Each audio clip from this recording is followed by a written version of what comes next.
Mire, vamos a ganar, de una forma u otra. O hacemos un acuerdo o terminamos el trabajo, ¿vale?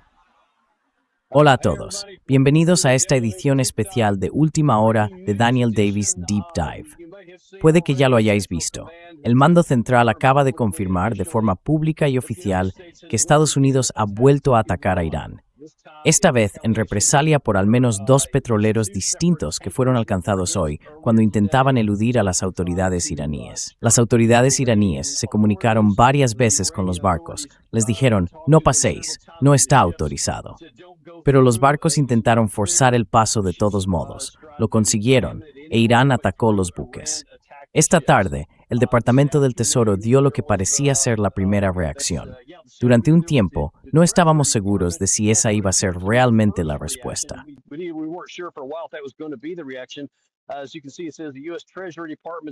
Como pueden ver, dice que la Oficina de Control de Activos Extranjeros del Departamento del Tesoro de Estados Unidos ha modificado la licencia general que suspendía temporalmente las sanciones sobre los productos petroquímicos iraníes, revocando esa autorización con efecto desde hoy. Se ha establecido un periodo de 10 días para cerrar operaciones, permitiendo que las transacciones previamente autorizadas puedan completarse. Estados Unidos añadió, aunque habían tomado esta medida, seguían trabajando por la vía diplomática y que las negociaciones durante el periodo de 60 días habían continuado. En ese momento no sabíamos si eso iba a ser todo. Pues bien, ahora sabemos que no lo fue. De hecho, según acabo de comprobar hace unos minutos, una de las agencias de noticias iraníes ya está informando de varios ataques en la zona del Golfo Pérsico, concretamente en el Estrecho de Hormuz, en la zona de Sirik y en Midekeshem.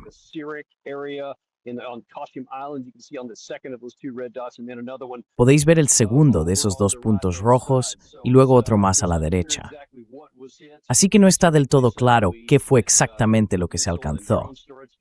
Normalmente decimos que hemos atacado instalaciones de almacenamiento de misiles y drones, pero claro, casi con toda seguridad no es así, porque ya no les queda nada en la superficie.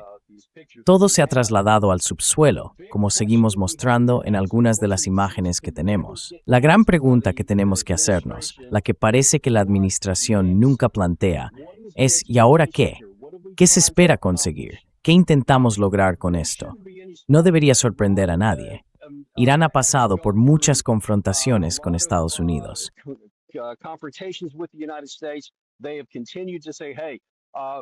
Han seguido diciendo, oye, vamos a controlar este comercio. No vamos a cobrar ninguna tasa, o eso es lo que dicen. Pero luego recibimos información de que en realidad estaban buscando la forma de saltarse eso, diciendo algo así como, bueno, son primas de seguro, o algo por el estilo. Así que al final, seguían diciendo que había que pagar algo, que había que tener algo de eso. Estaban tomando el control. Y mira, voy a ponerte un fragmento de audio de hoy mismo, del general Jack Keane. Escucha, esta va a ser una de las pocas veces que no oigas esa pequeña advertencia que solemos poner, porque esta vez, la verdad, tiene bastante razón. Está hablando de lo que sospechaba que podría venir del presidente Trump en relación con los estrechos.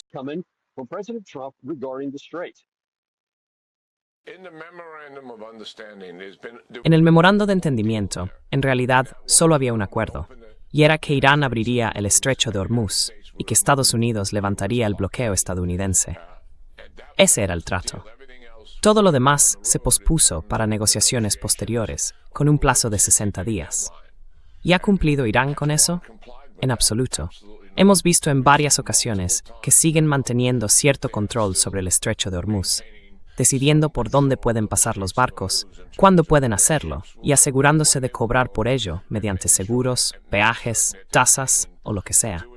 Eso significa que Irán sigue ejerciendo un nivel de control sobre el estrecho. El presidente Trump ya reaccionó una vez con ataques militares, y sospecho que no va a permitir que esto continúe.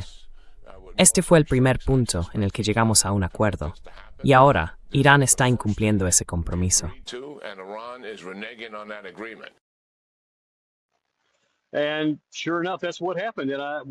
Y efectivamente, eso fue lo que pasó. Y uno puede imaginarlo.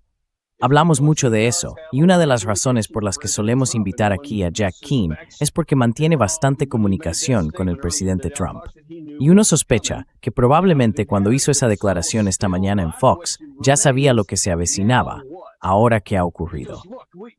Pero aún así, mi pregunta sigue siendo, ¿y ahora qué? Porque vamos a ver, no podemos sorprendernos por esto, sobre todo teniendo en cuenta que sigue en marcha, creo, el funeral del asesinado líder supremo Ali Khamenei. Y eso ha dejado al pueblo iraní completamente fuera de sí.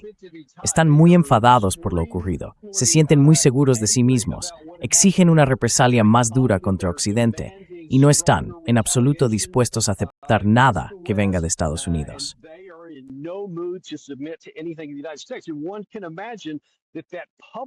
Uno puede imaginar que la presión pública de los muchos millones que han estado apoyando al gobierno durante todas estas procesiones fúnebres significa que o bien se sienten más seguros o bien sienten la presión de decir, más vale que hagamos algo. Así que, para no parecer que se están sometiendo a Estados Unidos y decir, de acuerdo, no vamos a cobrar ninguna tasa durante este periodo, pero tampoco vamos a tener el control, parece que la parte iraní dice, no, vamos a hacer un poco más. Así que el general Keane tenía parte de razón ahí. Y en gran medida tenía razón, tengo que decirlo, porque eso era lo que establecían los términos del acuerdo. En el memorando de entendimiento se decía que tanto el bloqueo estadounidense como el bloqueo iraní quedarían levantados por completo y que nadie cobraría peajes ni ningún otro tipo de tasa.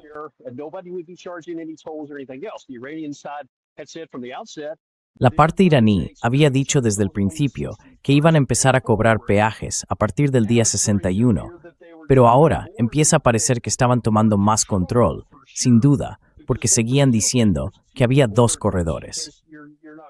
Por si no estás al tanto de cómo funcionaba, seguía existiendo el corredor central, que solía ser la ruta principal de tránsito de entrada y salida.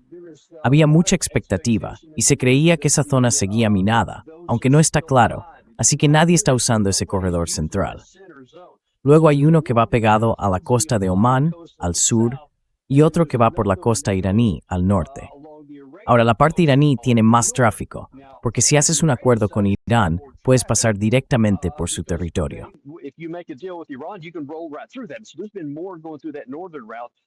Así que ha habido más tráfico por la ruta norte que por la ruta sur. Pero la ruta sur es la que Estados Unidos dice estar apoyando, guiando a la gente a través de ella.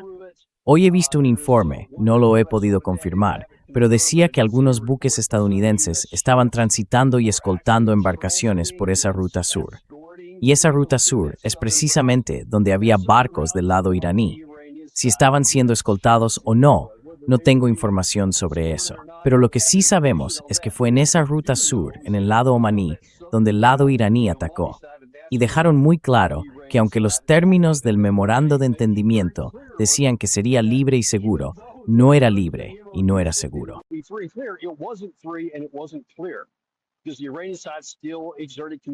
Porque la parte iraní seguía teniendo el control. Y parece que cada vez se muestran más atrevidos y más descarados. Ahora, básicamente, le están diciendo al presidente Trump, vale, este es el nuevo trato. Se acabaron los juegos en los que cedemos solo porque tú digas algo. Recuerda que ayer el presidente Trump hizo esa gran declaración tan contundente. Vamos a ganar, de una forma u otra. O se comportan y hacen lo que queremos, o volveremos y terminaremos el trabajo. ¿Te acuerdas? No creo que sea ninguna sorpresa, ni una simple coincidencia, que al día siguiente la parte iraní dijera, ¿ah, sí? Pues aquí tienes tu control.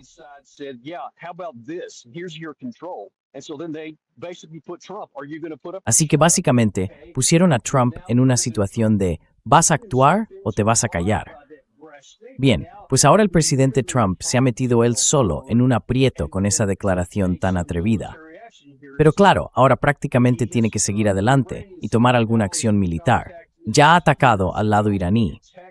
Hace apenas unos minutos estuve en contacto por mensaje con el profesor Morandi y le dije, creo que sé la respuesta, pero ¿qué va a hacer Irán? Y él me respondió que por supuesto habrá represalias. No me sorprendería que en las próximas horas, quizá incluso antes de que salga el sol, haya algún tipo de respuesta a los ataques por parte de Irán.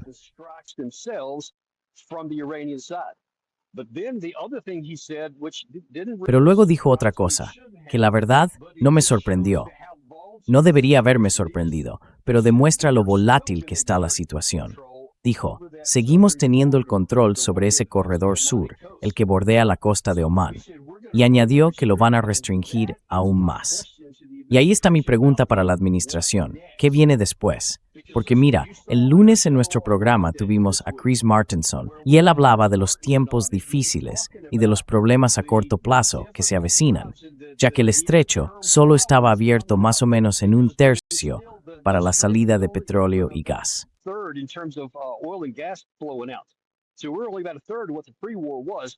Así que ahora mismo estamos en más o menos un tercio de lo que teníamos antes de la guerra, lo que significa que todavía tenemos que seguir tirando de nuestra reserva estratégica de petróleo. Y él dijo que estamos en torno a 800,000 barriles al día todavía. Y comentó que si mantenemos ese ritmo, eso nos llevará más o menos al 10 u 11 de julio.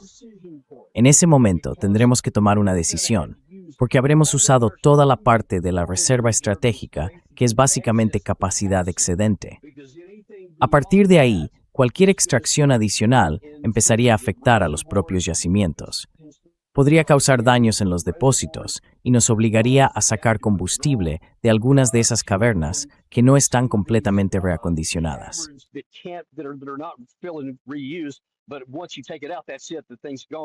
Pero una vez que lo sacas, ya está. Se acabó. O tenemos que empezar a sacar petróleo de nuestras instalaciones militares y de nuestras reservas militares. Porque creo que por ley hemos dicho, oye, tenemos una cierta cantidad en la reserva estratégica de petróleo, que es solo para uso de emergencia del ejército. Por si acaso entramos, ya sabes, en una guerra en algún lugar, y hay un bloqueo del suministro de petróleo, que tengamos suficiente para seguir combatiendo durante un periodo prolongado. Y calcularon que eran, quiero decir, 273 o 243 millones de barriles. No recuerdo la cifra exacta, 200 y pico, que se supone están reservados para el ejército.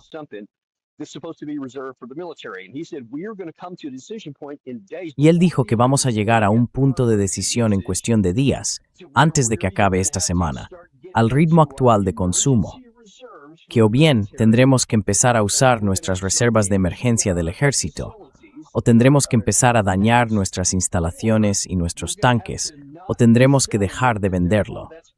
Y claro, eso va a ejercer presión al alza sobre el precio del barril de petróleo y por tanto sobre la gasolina. Así que eso nos va a poner en una situación complicada. Eso era justo lo que ya estábamos afrontando. Y ahora, aquí estamos. Si estamos, no sé, en un tercio ahora mismo, entonces casi seguro que ni siquiera lo he mirado. Verás, en realidad estoy saliendo a correr justo cuando todo esto está pasando. Por eso estoy todo sudado y tal. Perdón por eso. Pero claro, aquí es donde empieza el problema, porque ahora la pregunta es, ¿cuánto más va a subir el precio del petróleo?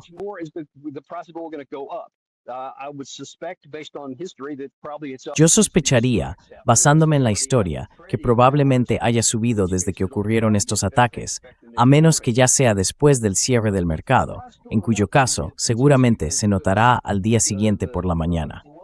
Pero con el precio subiendo y posiblemente el flujo bajando, si ya estaba en un tercio, te puedes imaginar. Recuerda que son petroleros civiles los que tienen que hacer todo ese tránsito. No es como un buque de guerra al que simplemente le das la orden de pasar.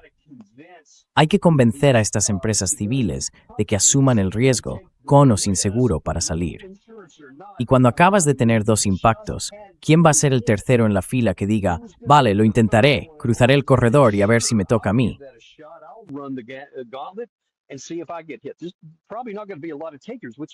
Probablemente no va a haber muchos que se atrevan, lo que significa que o bien van a tomar la ruta norte, seguir por el lado iraní y hacer lo que han dicho, o bien se arriesgan a ir por la ruta sur y volver a ser atacados.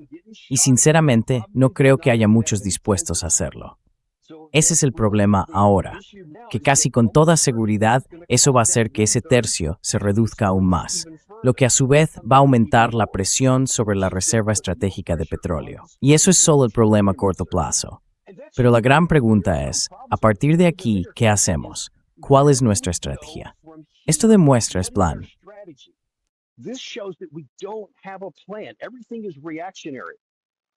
Todo es una reacción, porque ¿qué crees que va a pasar? Quiero decir, el lado iraní está mucho más seguro de sí mismo porque saben que pueden resistir la tormenta. Si el presidente Trump vuelve a lanzar un ataque total, ellos saben que pueden aguantarlo. Saben que van a recibir muchos golpes en la superficie. Y también saben que tienen algunas cartas que jugar contra el presidente Trump. Y si lo hace, si cumple lo que dijo y ataca la infraestructura energética, los tanques de almacenamiento de petróleo y cosas así, y golpea la isla de Karg, el lado iraní, te lo digo, puedes darlo por hecho, ya tiene objetivos preprogramados en el lado del CCG y entre nuestros aliados, y probablemente también en bases estadounidenses y en objetivos israelíes.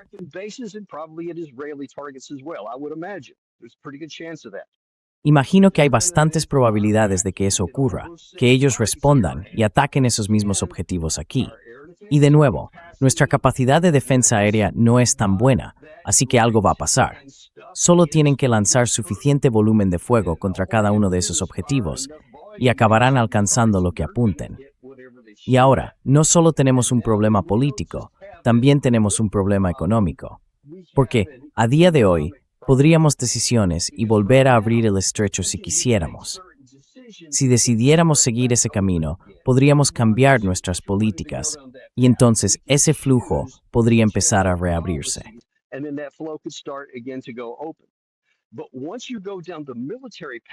Pero una vez que entras en la vía militar y empiezas a golpear ese tipo de objetivos en Irán, y ellos responden atacando objetivos similares en nuestro lado y en el de nuestros aliados, entonces ya tienes un bloqueo físico ahí. Porque, dependiendo de la magnitud del daño, puede tardar muchísimo, incluso años, en arreglarse.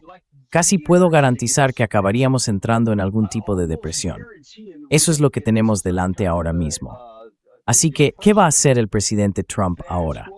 Si Irán hace lo que se espera, y en las próximas horas hay una respuesta más o menos equivalente, probablemente no vayan a atacar instalaciones energéticas, a menos que lo hagamos nosotros. Pero sí van a ir a por los mismos tipos de objetivos que fueron alcanzados, los que te mostraba hace un momento.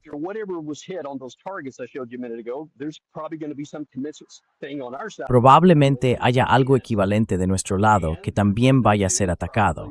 Y ellos harán seguramente lo que el profesor Morandi me dijo, que es lo más probable, que sigan bloqueando el paso del sur. ¿Y qué va a hacer entonces el presidente Trump? Va a volver a atacarlos. ¿Dónde se pone el límite? Porque cada vez que tomas una decisión, si estás actuando con un mínimo de responsabilidad en el gobierno, ya tienes que haber pensado, ¿de acuerdo? Pero ¿cuál será la respuesta más probable? So, optional with the remark.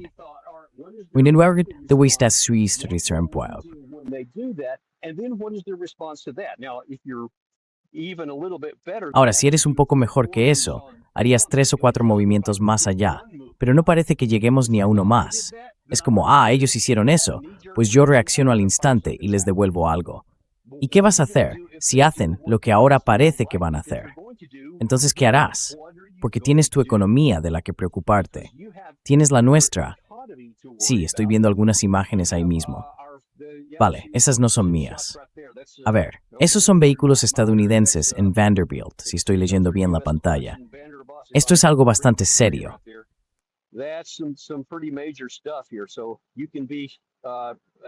Así que podéis contar con que probablemente habrá algo de un estilo parecido a eso. Por nuestra parte, alguien va a recibir un golpe de algún tipo. Imaginadlo, mirad esa pantalla de ahí e imaginad que eso impacta en una instalación estadounidense, israelí, saudí, catarí o kuwaití. ¿Qué haríamos? No haríamos nada, porque si alguien piensa que los iraníes van a tragarse ese misil de frente, como están haciendo ahí, y luego no van a responder, podéis olvidaros. Eso, desde luego, no va a pasar. Sin ninguna duda van a hacer algo.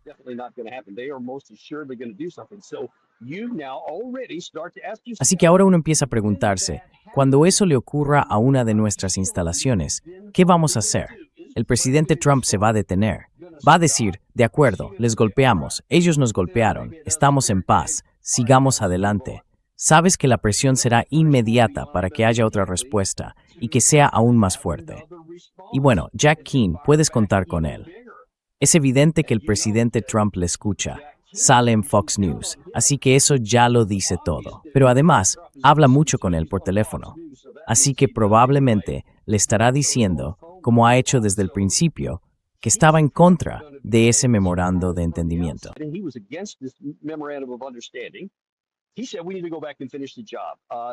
Dijo que tenemos que volver y terminar el trabajo. El general Kellogg estuvo en Fox, creo que ayer o anteayer. También decía algo así como, ya sabes, tenemos que volver y acabar este trabajo aquí. Bueno, no hay ningún terminar el trabajo. No entiendo qué les pasa a estas personas que se supone que son oficiales generales retirados. Quiero decir, por Dios, ¿no pasaron por la escuela como subtenientes al principio?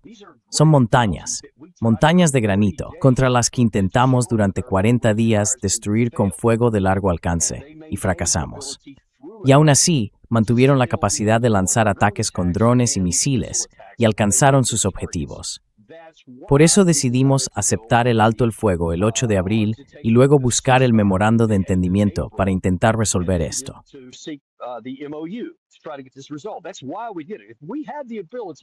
Por eso lo hicimos. Si hubiéramos tenido la capacidad de, digamos, terminar el trabajo, te garantizo al 100% que nunca habríamos tenido un alto el fuego. Simplemente habríamos terminado el trabajo. Pero no lo hicimos porque no podíamos. Y en un raro momento de sinceridad, viste al presidente Trump, en la firma del memorando de entendimiento, reconocer que podríamos haber acabado en una depresión. ¿Te acuerdas de eso?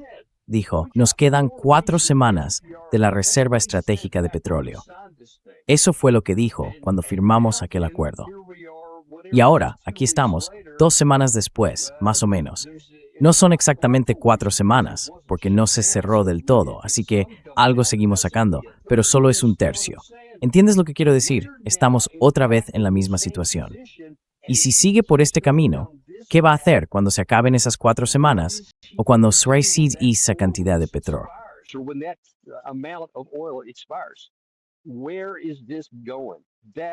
¿Hacia dónde va todo esto? Esa es una pregunta enorme, enorme. Y demuestra no diré lo positivo, diré más bien la falta de pensamiento estratégico en los niveles más altos de nuestro gobierno ahora mismo. Nadie parece estar pensando 3 o 4 pasos más allá del primer ataque. Y vamos a descubrir si lo han pensado o no. Da la impresión de que la parte iraní sí lo ha hecho y que estaban preparados para esto. Parecen estar preparados emocional, psicológica y religiosamente para recibir los golpes. Y de nuevo, no hay que perder de vista que todo esto ocurre con el eco del cortejo fúnebre todavía presente. Su enfado contra Occidente está por las nubes.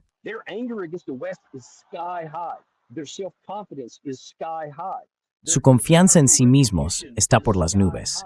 Su deseo de venganza también está por las nubes. No van a estar de humor para perdonar, y su gente va a estar enfadada, dispuesta a hacer sacrificios, pero también va a esperar algo más de su gobierno. Así que no esperes una represalia pequeña o simbólica. Quiero decir, esas explosiones que Gary estaba mostrando, si son reales, y aún no hemos podido verificarlas de forma independiente, pero si son tal y como se han presentado, son ataques bastante grandes. Así que puedes imaginarte que del lado iraní habrá voces pidiendo algo todavía mayor.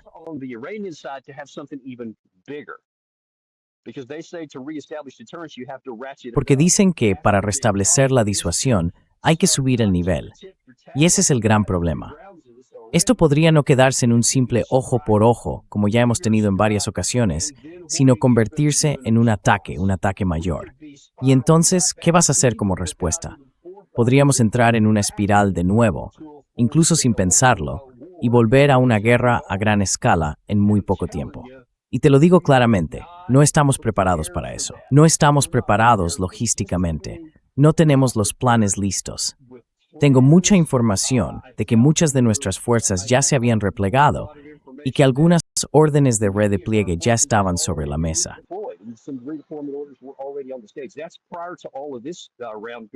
Eso fue antes de todo esto, cuando íbamos y veníamos con el tema. Pero incluso dejando eso aparte, incluso cuando teníamos todas esas armas, cuando habíamos reconstruido todo, seguía siendo limitado. Ya habíamos consumido alrededor del 45% de nuestros misiles interceptores y una cantidad importante, creo haber visto informes que hablaban de hasta un 40%, de nuestros misiles de crucero de largo alcance, los JAS, los misiles de crucero de largo alcance y demás. Ya entonces estábamos escasos. Así que puedes imaginarte ahora, si volviéramos a una guerra a gran escala, lo que se haya redistribuido o lo que aún quede sigue siendo el mismo inventario. Así que, incluso si quisieras recuperarlo y mantener esto en marcha, estás limitado por lo que tienes.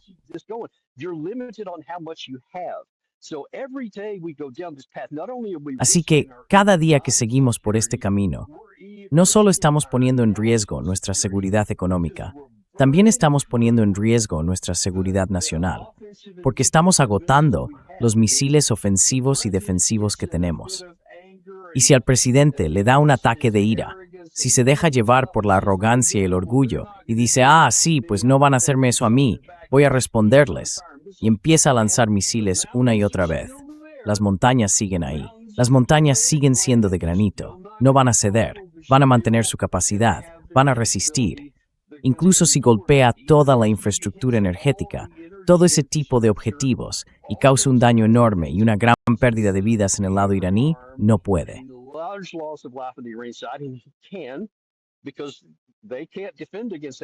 Porque no pueden defenderse de eso en la superficie.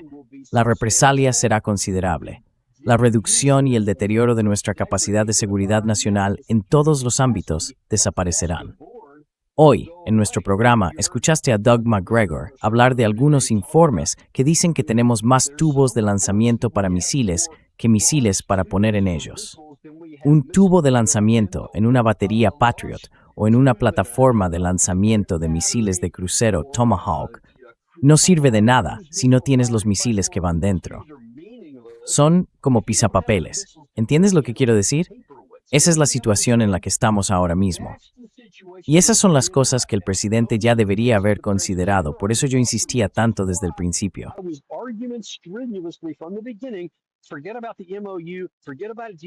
Olvídate del memorando de entendimiento. Olvídate de cualquier acuerdo. Simplemente aplica el plan de retirada. Nada de esto estaría ocurriendo ahora, porque nos habríamos marchado y habríamos dicho, bueno, les va a llevar décadas recuperarse. Y entonces no tendríamos que preocuparnos por eso. No tendríamos que preocuparnos por estas cosas de aquí. No tendríamos que preocuparnos por si cobran un peaje o una tasa. Pero el flujo seguiría funcionando, porque todos en el Golfo tienen la motivación y el incentivo de pagar esa tasa y reanudar el flujo, porque necesitan generar ingresos. Y el flujo habría continuado. Y eso, por supuesto, beneficia a la economía global, porque todo el mundo va a necesitar ese petróleo.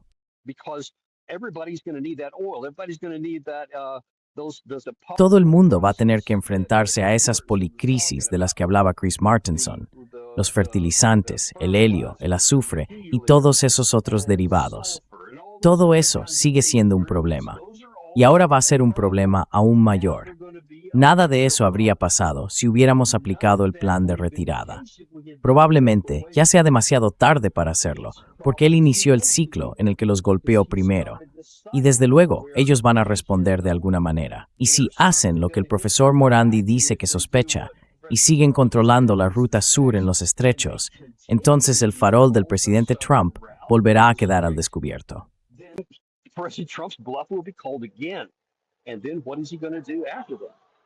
¿Y luego qué va a hacer después de eso? ¿A dónde nos lleva todo esto? Ese es el gran problema.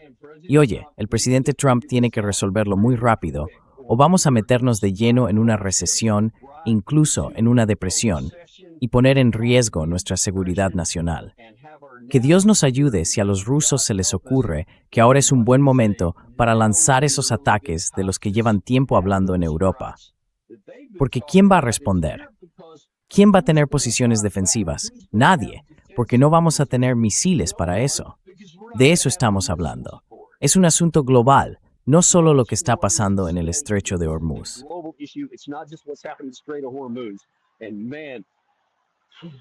Y, bueno, ya es hora de que la Casa Blanca se ponga los pantalones de adulto y empiece a tomar decisiones difíciles, de verdad duras, antes de que su arrogancia y su presunción nos metan en un agujero del que no podamos salir.